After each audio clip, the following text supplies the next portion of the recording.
আমি তো কইছি গোসল করুম হালা মাউয়ার পোলা এক কার গাড়াই দেবো ধরা কইছি না গোসল কইরাম আমি কি শিশু পোলা পাই না আমি গোসল কইরাম কইছি না এদি আসলে একটা মাল রে। আরে বড় ভাই আপনি চলেতে এমন গন্ধ করে ভাই রাস্তাঘাটে আপনি নিয়ে বের হইতে পারি না মাছের ভিতরে বইতে পারি না বুঝছেন আপনি যান গিয়া গোসল করেন যান তাড়াতাড়ি যান।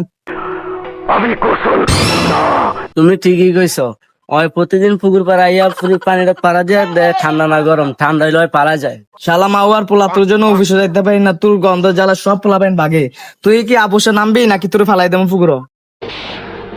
আজ প্রথমবার কইছস তাই মাফ করে দিলাম। দেখছেন ঠান্ডা নাক মুখ জমে গেছে গা এই জন্য আমি আইতে চাই না ছাড়েন মিয়া আমি যাইতেছি।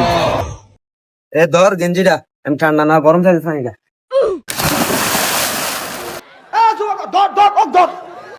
আয় হে রে শালা মাউয়ার পুতরা আমার লাত্তি দিয়ে ফালাই দিছে রাশিয়াতে বোম ফালাই আওয়াজ হইতো না আমার লুঙ্গি হারলাইছি লুচ্চারা করে লুচ্চারা এই ধর গাইছে তোর পানি দিবি এটা নু।